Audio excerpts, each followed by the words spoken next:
Bonjour Patrice. Bonjour Bertrand. J'ai pris mon billet d'avion. Ah bon? On va partir loin, au pays du soleil levant avec toi. Enfin, pas très loin en tout cas. On part au Japon. Est-ce que c'est la première fois que tu nous emmènes au Japon? Oh non, rappelle-toi, j'ai une passion qui est assez récente d'ailleurs, pour les auteurs japonais, asiatiques, chinois. Je trouve que, voilà, je vous parlerai prochainement d'un roman coréen. C'est un premier roman. Ah oui, ça sera une première pour nous en tout cas. Oui, alors les livres, Patrice, en ordre général, nous font voyager, parce qu'ils nous emmènent dans la tête de quelqu'un en restant chez nous. Mais là, en plus, toi, tu vas chercher des auteurs qui, à la base, ne sont pas européens, qui sont dans d'autres pays. On connaît les États-Unis, c'est ton territoire de prédilection, et aussi les pays de l'Est. Et là, tu nous emmènes dans le Grand Est, au Japon. Est-ce que l'écriture est différente, qu'on soit d'origine japonaise, coréenne, indienne? On a eu des écrivains américains. Alors, tu l'as dit en préambule, Bertrand, c'est le goût de la lecture, c'est le goût du voyage. C'est un voyage qui permet d'être fait sans bouger de chez soi. Et j'avais beaucoup de lectures anglaises, américaines évidemment, et il y avait un territoire que j'avais jamais entrevu. Mais il y a des tas de... Alors, il n'y avait peut-être pas autant de romans japonais de traduits, parce que je ne peux pas lire dans la langue du pays, mais aujourd'hui, j'ai envie de découvrir des auteurs. Il y a eu toute une époque avec les auteurs nordiques, voilà, les auteurs du froid, que j'ai adoré, mais aujourd'hui, j'ai envie d'écrire de lire les auteurs japonais, parce que ceux que j'ai découverts, en tous les cas, c'est toujours, je me rappelle d'un livre dont je crois que j'en ai parlé, c'est Un chat qui raconte. Un chat qui raconte sa vie. C'est-à-dire que l'auteur parle à la place du chat. Mais... Alors je ne dis pas qu'il y a des romans français qui sont aussi intéressants, mais il y a une certaine tonalité. Alors je voudrais revenir au fond de cette question, parce que je te la pose, parce qu'un auteur européen, on a une culture commune déjà à la base, parce qu'on a la même culture, nous, Européens. Du coup, déjà qu'un auteur nous emmène dans son imaginaire, mais malgré tout, il y a quand même des bases qui sont la culture de départ. Quand on change totalement de pays, on part dans un pays où l'auteur à la base n'a pas la même culture que nous. Est-ce qu'on arrive à s'accrocher et à tout comprendre? En tous les cas, tu vois le sens de ma question? Oui, en tous les cas, dans ce roman-là, il y a des moments, il y a plein, je vais en parler, mais il y a plein d'énigmes à résoudre qui sont amenées par la jeune fille à son grand-père. Son grand-père qui est en fin de vie, malheureusement, mais qui a des instants de lucidité, et à chaque fois, il résout une énigme sur laquelle nous, on avait trouvé une solution qui n'a jamais rien à voir avec ce que le grand-père nous raconte. Alors, l'auteur se nomme Masateru Konishi. Il est écrivain japonais, comme on l'a dit. Il est diplômé de littérature anglaise et américaine. Peut-être que le fait qu'il soit diplômé de littérature anglaise et américaine, c'est peut-être aussi ce qui permet d'avoir une base commune avec lui. En tout cas, on peut l'imaginer. D'accord ? Alors, il travaille pour la télévision, il travaille pour la radio. Et cet ouvrage, qui s'appelle Les Histoires de Kaed, c'est son premier roman. Qui est Kaed ? Kaed, c'est une jeune institutrice de Tokyo, très très attachée à son grand-père. Grand-père qui est fort malade. Qui est fort malade, mais il a des moments de... Des instants de lucidité. Ouais, de grande lucidité. Et alors, qu'est-ce qui lui arrive à cette institutrice de Tokyo? D'abord, il y a eu un livre qui est... Sa première histoire, c'est un livre qui est arrivé... qu'elle a trouvé. Donc elle achète un livre, d'occasion. Voilà. Et puis dedans, il y a des coupures de journaux. Elle ne comprend pas, donc elle demande des explications. Elle a toujours envie de se faire aider par son grand-père.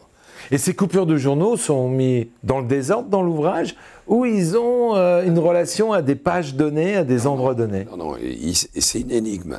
Ce livre-là, avec les coupures de journaux, c'est une énigme. Mais il y en aura plein. Il y en a d'autres. qui vont lui être amenées par des collègues de l'école, par...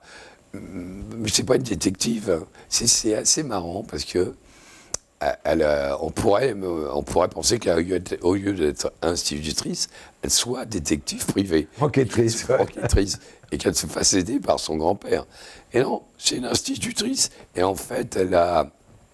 Et elle cherche à comprendre quoi? Pourquoi ces coupures de journaux dans cet ouvrage où les coupures de journaux ont forcément un lien les uns avec les autres et nous permettent de comprendre cette énigme, ou en tout cas d'avancer. Ouais, je dirais que c'est la mise en bouche. C'est pour nous mettre cette première énigme, elle nous met dans l'univers. Elle nous installe. Et après, en discutant avec des collègues, des amis, enfin des gens ordinaires, elle a d'autres énigmes à résoudre.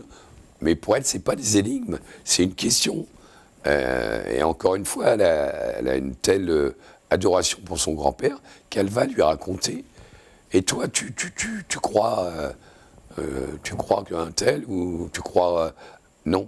Et puis lui, il attend, et le lendemain ou le surlendemain, il lui donne la réponse. Et nous, on n'a jamais, enfin moi en tous les cas, j'ai jamais trouvé la même réponse que lui. Alors pourquoi l'ouvrage s'appelle Les histoires de Caed? J'ai compris qu'il était Caed, et pourquoi les histoires de Caed? Alors je ne sais pas si c'est, moi je l'aurais peut-être pas traduit en histoire, mais les aventures de Caed. C'est ça, les aventures. C'est plus Donc on est encore un peu dans cette frontière de traduction. Souvent on en parle dans cette émission en disant que la traduction influe dans le titre même d'ailleurs, pourrait peut-être même influer dans la compréhension. Alors, les mises en situation sont très originales dans cet ouvrage. Oui, moi ça m'a vraiment énormément plu. D'abord parce que c'est très dépaysant, évidemment, ça se passe au Japon. Et comme dans tous les livres japonais, on parle plus que dans d'autres romans, on parle de la nourriture, de ce qu'ils mangent, la façon dont ils mangent, la façon dont ils boivent le thé, la façon dont ils respectent les anciens. Moi, ça, j'adore ça. Je trouve ça décrit vraiment un pays qui est très différent de nous, hein. J'ai des amis qui ont vécu là-bas, c'est pas toujours facile pour eux, parce que c'est pas du tout notre culture à nous, on en a parlé. Voilà. Alors, c'est un huis clos. Ouais. Presque un huis clos. Oui, enfin, les histoires, puisqu'on va rester sur le titre, les histoires que Caed amène à son grand-père, c'est toujours des histoires très fermées, hein, un peu comme le mystère de la chambre jaune. On ne comprend pas que dans un volume si fermé, il puisse se passer des tas de choses. Alors, est-ce que l'auteur nous invite, dans la manière dont il a écrit cet ouvrage, parce que tu nous en as mis 2 mots là tout à l'heure, à résoudre, à nous aussi nous mettre dans la peau de l'enquêtrice, enfin la fausse enquêtrice, de cette institutrice qui essaye de comprendre ces histoires, de les dénouer avec l'aide de son grand-père. Parce que tu as dit tout à l'heure, il y a quelques instants, tu nous as dit, les fins sont jamais celles qu'on s'était imaginées.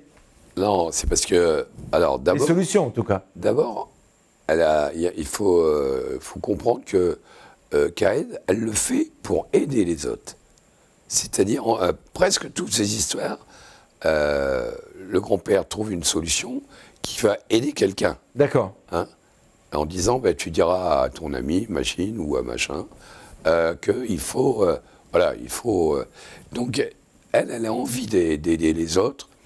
Et nous, évidemment, on est dans chaque histoire. Il y a même des dessins... que je ne sais pas si on va les voir à l'écran. Avec des énigmes? Ouais, c'est des énigmes. C'est assez drôle. Je ne sais pas si on les voit, mais en tous les cas, là, il y a un plan de table, un plan de table de bureau. Et donc, elle défend quelqu'un qui est accusé à tort. Et son grand-père lui dit, mais non, c'est un tel qui a... Voilà. J'en dis pas plus. J'en dis pas plus. Ça va être passionnant à lire. C'est très drôle. Et du coup, s'il fallait qu'en 2 mots, tu me donnes encore un peu plus envie de le lire, tu dirais qu'on n'est pas spectateur, mais on est presque presque partie prenante dans cet ouvrage, puisque justement, on cherche à comprendre, on cherche à résoudre, comme si on cherchait à l'aider. En même temps que lui, réfléchit, nous, on a le temps de réfléchir aussi à une solution. Une solution possible. Voilà. Mais c'est tellement bien écrit que... Manque de pouls, c'est jamais la bonne. C'est jamais la bonne solution. Ça n'a jamais été la bonne. Bon, eh ben, Patrice, si je peux dire que c'est un peu, on est un peu dans l'univers, tu parlais de la Chambre jaune tout à l'heure, mais on est un peu vraiment dans l'univers d'Agatha Christie, où on a des histoires d'amitié qui se mélangent avec des enquêtes, parce que c'est souvent comme ça dans les histoires d'Agatha Christie. Au départ, ils sont à plusieurs dans le wagon, ils sont amis les uns avec les autres. Ouais, mais là, la différence, c'est que cette fille-là, elle fait tout par amour pour les autres. Moi, c'est ce que j'ai ressenti en tous les cas. C'est chez qui, on va rappeler? C'est chez Kalman Levy, et c'est un bouquin très attachant. Eh ben, mettez-le dans votre sac de vacances, partez avec, parce que c'est un livre parfait pour les vacances. Merci beaucoup, Patrice. Merci, Bertrand.